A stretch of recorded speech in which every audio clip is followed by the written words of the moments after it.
everyone, and welcome to my channel. I want to share an experience with you that I recently had on Facebook Marketplace regarding an apartment rental listing. Please watch this till the end so that I can share the details so it doesn't happen to you, and to also see what happened to me afterwards. So just this past December, around the holidays, I was looking to make some extra money. So I responded to a posting. Someone was looking for an assistant for help with their rental properties. So I responded. I was told that the pay was $650 a week, that all I had to do was log into my Facebook Marketplace account and post the listing. I was provided with all the details. It was a 1-bedroom, 1-bath, $1,000 a month, utilities included, washer and dryer. I thought it was actually a really nice unit. These are the actual pictures I was provided with to post for the rental. So again, nothing looks suspicious, nothing looks fraudulent here. So I was getting a lot of activity on this rental. About 3 days in, I think I must have sent him about 40 email addresses.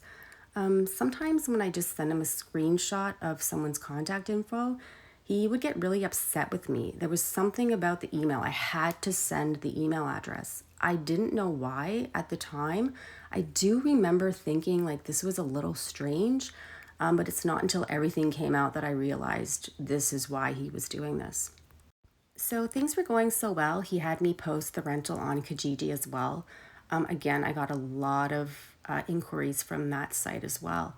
So people were telling me that they can provide me with their credit score, job letters, references, basically anything that I needed for them to get this rental. Everything changed when I woke up one morning and read this message. This person is not a realtor or a listing agent. I've looked him up. This text is also copy and pasted from a scam online. He then sent me the Reddit link so that I can see it for myself. I came to find out that this person that was messaging me was actually someone that had inquired about the Facebook Marketplace apartment listing and someone that I was in contact with. So he was on the other side of it. Obviously, he must have felt like something was suspicious. He looked into it. This is what he found, and he actually sent it to me. I felt terrible. I didn't know what to say. I was embarrassed. I then also got worried because I was involved in potentially scamming people. I wasn't doing it knowingly, but I was doing it. So there were so many things going through my head. Again, I just wanted to make sure that I did whatever I could to have this taken care of in the best way possible. He then shared with me that he was asked to take a picture of his ID. He was asked to send a first and last month deposit for the unit, so that would be $2,000 in total. He also told me that in terms of the actual posting, there was a lot of reference to a James guy. So obviously this scammer stole his identity as well. So I was just shocked to learn all of this. And then he really caught me off guard when he started asking me if I had been paid yet. So hadn't even crossed my mind. All I kept thinking was, what am I going to do next? So I really didn't want the scammer to know that I knew everything that was going on. So I had to come up with a plan on what to do next. So the very first thing that I did was make an official report to the CAFC, which is the Fraud and Cybercrime Reporting System in Canada. I wanted to make sure that this was on record somewhere. It's so important to make these reports. So whether or not you lost money, maybe it's something as simple as giving out your personal information, it's important to make these reports. In the US, I think you make the report directly through the FBI. I then contacted every single person that had inquired about the rental. I told them exactly what was going on. Unfortunately, there were a few people that had sent this person a deposit. I prompted them to fill out police reports. I did try to follow up with them, but I'm sure I'm the last person that they wanted to talk to. I also contacted Facebook, telling them about what had happened. The listing was deleted, but that was pretty much it. So I always wonder, like these big companies, what are their responsibilities in situations like this? Facebook Marketplace is being used as a platform for illegal activity. Scamming is illegal. Facebook Marketplace is being used for that. I have proof of that. I'm trying to tell you what's happened on Facebook Marketplace. So if you have any comments, if you've had an experience regarding anything that's happened on Facebook Marketplace, please leave a comment down below. So over the next couple of days, I would send him email addresses with mistakes in them, like with the numbers, letters. I wouldn't respond to him. He'd send me text messages saying, okay, I'm waiting for more. I wouldn't respond. So I was doing all this just to figure out if I can get any other information from him so I can report something to the authorities. Then I finally asked about payment. So I asked when I was going to get paid. I used Christmas as the excuse. I said, I just need the extra money. Is there any way I can get paid a little bit sooner? He said he would pay me after a week, and he said it would be done by e-transfer. So the day that I was supposed to get my e-transfer, he suddenly was in Mont-Tremblant. This is in Quebec. It's a beautiful destination area. And told me that his account was hacked and that I needed to send him a $100 Apple gift card so that he can unlock his account and send me the transfer. So what I did was I said, oh my God, what a coincidence. I'm also in Mont-Tremblant with my family. Where can we meet up? After that, he didn't respond to me, so I just finally blocked him.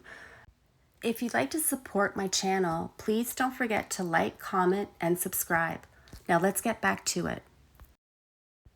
So literally 2 days after the Facebook Marketplace apartment thing, I got a message from someone telling me that they can help get these imposters off of my computer. So I'm not sure if my name is now on some sort of list for these scammers, but this person contacted me. On the actual contact information, their name was James, which was also the name of the person from the Facebook Marketplace situation. So I'm not sure if this guy's just a complete idiot or if it's a coincidence.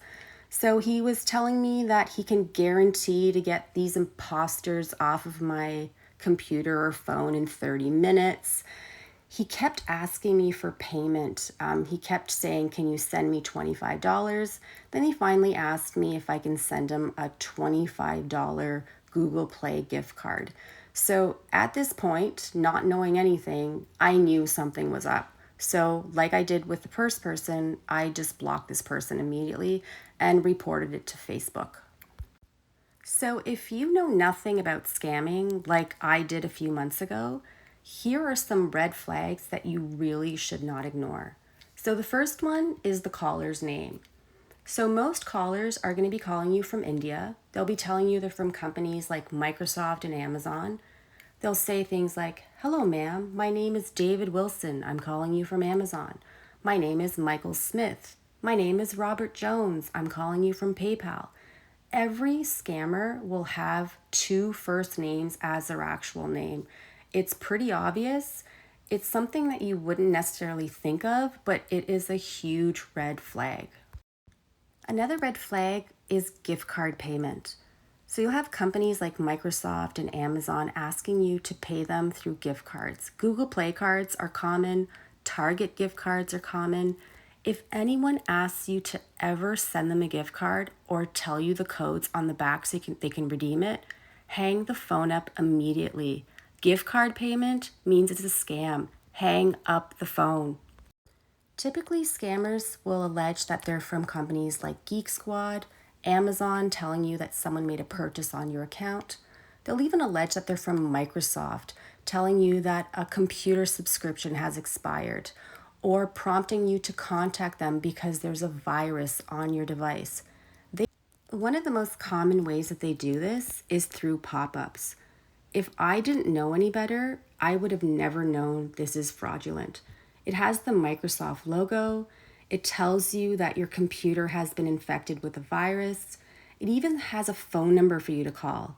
One thing to keep in mind is scammers pay thousands of dollars so that when you search things like how to fix my computer or I need computer services, their fake numbers will be at the top of the list and more likely that you'll click them. So once a scammer has you on the phone, they are going to do whatever it takes to gain access to your computer.